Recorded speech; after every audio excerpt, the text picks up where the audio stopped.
যশোর জেলা শাখা কর্তৃক আয়োজিত জামাত ইসলামীর সাবেক ভারপ্রাপ্ত সেক্রেটারি জেনারেল, বর্তমান অ্যাসিস্ট্যান্ট সেক্রেটারি জেনারেল,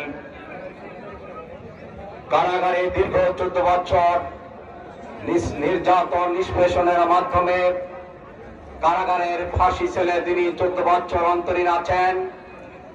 ফ্যাসিবাদী শক্তি মিথ্যা মামলায় যাকে ফাঁসি দিয়ে কারাগারে রেখেছিল সে আমাদের প্রিয় নেতা এটিএম আজহারুল ইসলাম ভাইয়ের মুক্তির দাবিতে আজকের এই বিশাল সমাবেশের সম্মানিত সভাপতি, বাংলাদেশ জামাত ইসলামীর যশোর জেলা শাখার বিভিন্ন পর্যায়ের নেতৃবৃন্দ, সাংবাদিক বন্ধুগণ, আইন শৃঙ্খলায় নিয়োজিত সম্মানিত ভাইরা, সংগ্রামী জনতা, সবাইকে বাংলাদেশ জামাত ইসলামী যশোর জেলা শাখার পক্ষ থেকে আন্তরিক সালাম, আসসালামু আলাইকুম ওয়া রাহমাতুল্লাহ। সংগ্রামী ভাইরা, আমরা কেন আজকে এই ফ্যাসিবাদের পতনের পরে আমাদের প্রিয় নেতার মুক্তির দাবিতে রাজপথে এসেছি? আজকে অন্তর্বর্তীকালীন সরকারের কাছে সে প্রশ্ন রাখতে চাই, আমাদের হারাবার কিছু নেই। 15 বছরের নির্যাতন নিষ্পেষণে আমাদের প্রিয় নেতৃবৃন্দকে আমরা হারিয়েছি। ফ্যাসিবাদ সাবেক জামাতের আমির প্রখ্যাত আলমদিন মৌলানা মতিউর রহমান নিজামী, আলী হাসান মোহাম্মদ মুজাহিদ, কামারুজ্জামান আব্দুল কাদের মোল্লা, মীর কাসেম আলীকে মিথ্যা মামলা দিয়ে ফাঁসির কাস্টে ঝুলিয়ে হত্যা করেছে। আমাদের 4 জন নেতাকে কারাগারের ভিতরে রেখে হত্যা করা হয়েছে।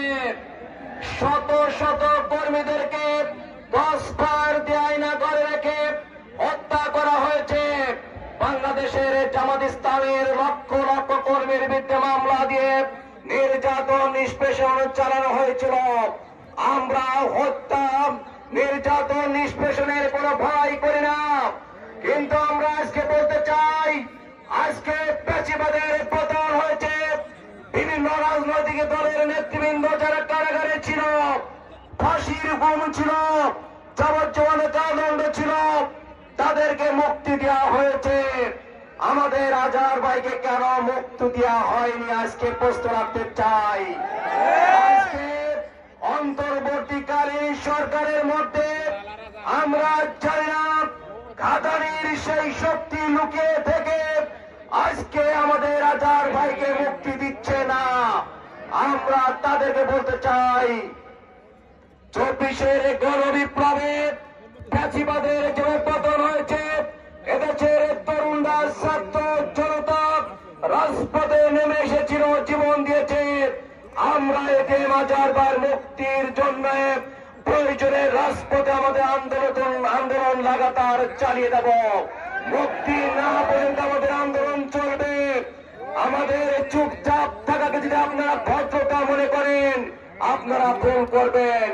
আমাদের গতকাল 18 তারিখ ফেব্রুয়ারি সারা দেশব্যাপী আজহার ভাইয়ের মুক্তির দাবিতে সারা দেশে বিক্ষোভ সমাবেশ মিছিল ছিল।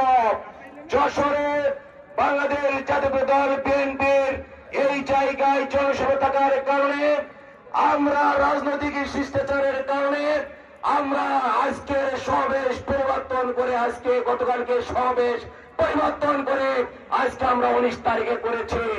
আজকে এই সমাবেশ থেকে এই যে হাজার হাজার জনতা উপস্থিত হয়েছে, আমরা সবার কণ্ঠে শুনতে চাই, মুক্তি চাই, দিতে হবে। এটিএম আজহার ভাইয়ের মুক্তি দিতে হবে। আমাদের সংগ্রাম চলবে ইনশাআল্লাহ। আজকের সমাবেশ থেকে আমরা আমাদের প্রিয় নেতার আর কারাগারে দেখতে চাই না, আমাদের সাথী হিসেবে দেখতে চাই, মুক্তি চাই। আমাদের নেতাকে এই বাংলাদেশের উন্মুক্ত আকাশের নিচেই আমাদের কাতারে দেখতে চাই। আমাদের নেতার মুক্তির দাবিতে আজকের এই সমাবেশ শেষে একটু পরেই আমরা মিছিল করব।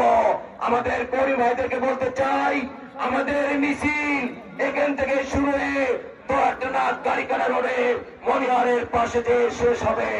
সুশৃঙ্খল ভাবে মিছিল করতে হবে, নেতৃবৃন্দকে স্মরণ করতে হবে, নেতৃবৃন্দকে অনুসরণ করে আমাদের সুশৃঙ্খল মিছিল চালিয়ে যেতে হবে। এখন সভাপতি হিসেবে বক্তব্য রাখবেন আমাদের প্রিয় নেতা আমাদের